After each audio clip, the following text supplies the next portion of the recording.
Hello, welcome to Snack Decisions, the show where I help you make good snack decisions. On today's episode, we're going to stay in Bizcochito land, New Mexico, and do another Bizcochito variant. This one featuring a fruit I have never heard of before, and that's pretty difficult considering in craft beer, brewers use any type of fruit they can get their hands on. I have never heard this fruit before.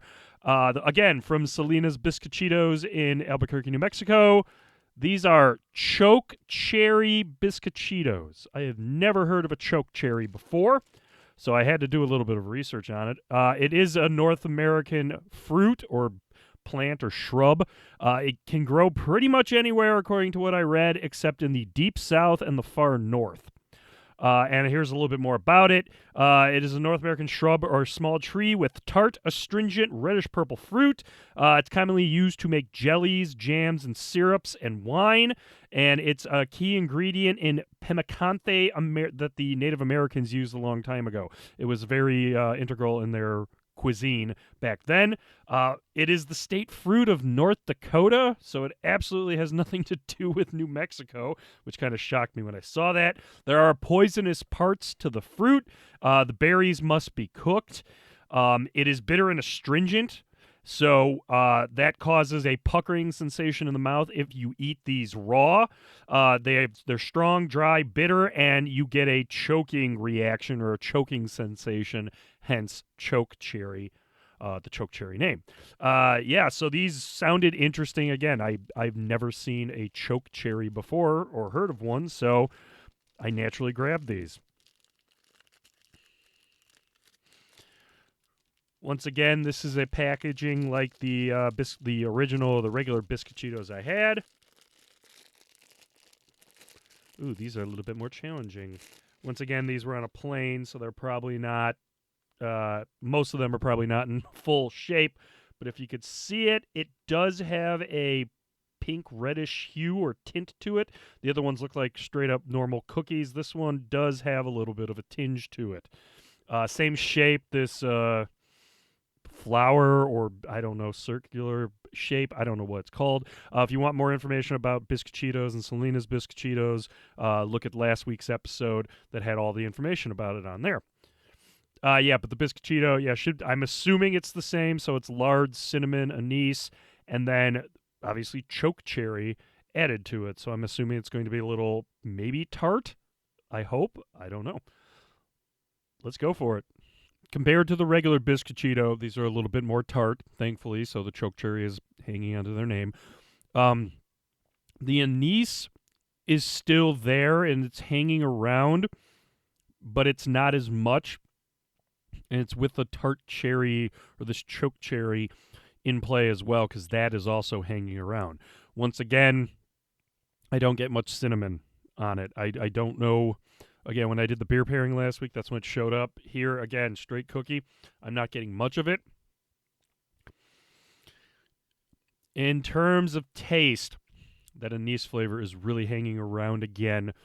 I do like the tartness of it, but again, if you're an anise fan, you're going to love these cookies, no problem.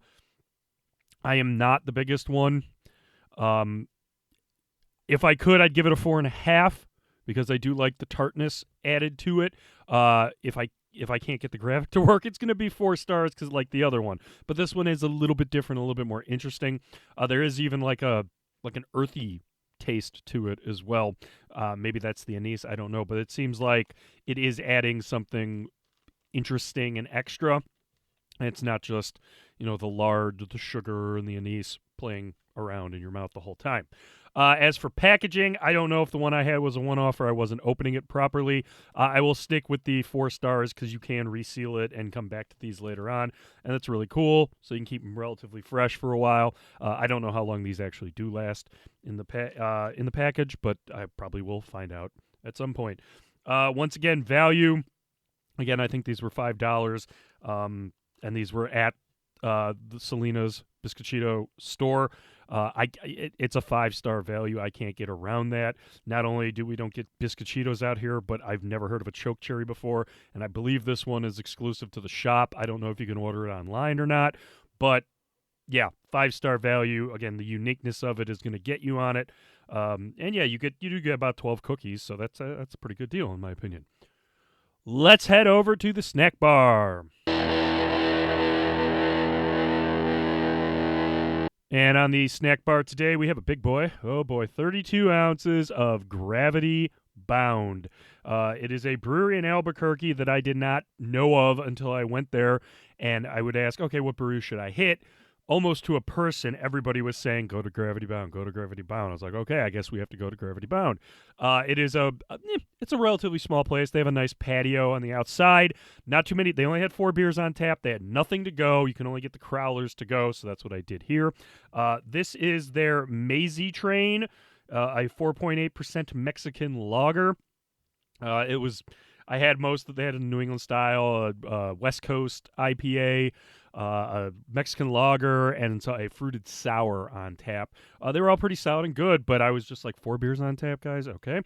Yeah, they opened October 2020, so right in the middle of the pandemic in Albuquerque, downtown Albuquerque. They're by Marble Brewing and a couple other breweries, by Chris and Cameron Friggin, and talking to one of the bartenders when asking why they didn't have much stuff on tap, they are planning on opening a Lager Works space soon, so that I believe it's going to have a tap room as well. I don't know, but it sounded like they're going to be able to produce a lot more than on whatever 10-barrel system or 5-barrel system they had in the brewery that I was looking at as I was sitting at the bar.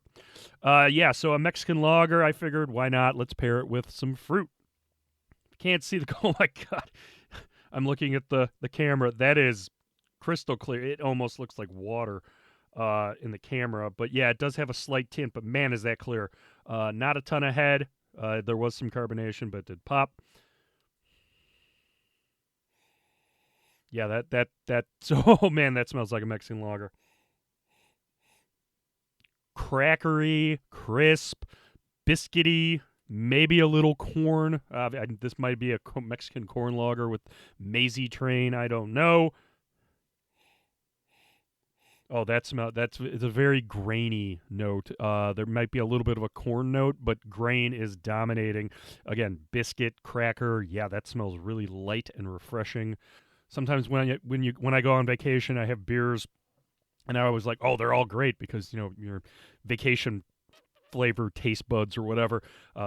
Yeah, I'm just glad to know that when I brought this back, it still tastes good. Even I'm in the middle of working and everything, and all sad and depressed. Very biscuit forward, very crisp and sharp. Very grain forward. Not a big corn note, which I'm happy about. I prefer grain to corn. This has it. Very, very crisp, very, very clean, very, very well done. I could see why they would want to open a Lager Works space. 5 stars on the taste on this. I am really interested to see how this is going to pair with the Chokecherry Bizcochito. For the most part, the Maisie Train gets out of the way. It seems like it's increasing the amount of the tartness of the Chokecherry in it a little bit. It doesn't knock out the anise or amplify the cinnamon. It's still very anise forward as it sits on my tongue. I'm going to take another sip to see if that knocks it out. It kind of does. Yeah, so again, oh no, there it comes. Yep, knocked it out and came right back. It's an interesting combo. It's not as I'm thinking the Bizcochito needs something heftier or maybe a little bit more flavorful, like aggressively flavorful, like a stout or maybe a dark lager of some sorts, which I will be pairing on the other shows. This one's just a little bit too light. It really is not transforming the Bizcochito. It's just kind of there and getting out of the way. I don't know if this is a completely successful pairing. It's not making either of them worse, but it's not improving them. So I will give the pairing 3 stars. It's fine. I mean, it's competent. It works, but it's not doing anything crazy, honestly. Yeah, so I've been pretty impressed with the Bizcochitos. Again, I'm not the biggest anise fan, but they're really interesting cookies, and obviously I can't get them here. I do have 2 more that I will be doing at some point. I don't know when, but they're a little bit, one's safer and one is going to probably kill me, but we will see, honestly. But yeah, like, subscribe, follow. I will be doing other snacks and treats. We're getting close to October and Halloween. even though not a good candy holiday. It's good for fun-sized candy, but not a good candy holiday by itself. More importantly, we're getting closer to Christmas, which is probably the second best unique candy holiday behind Easter. So I'll be doing a lot of Halloween and Christmas things coming up as I get my hands on them. So please, stick around and wait for those. But thanks for watching. Make good snack decisions.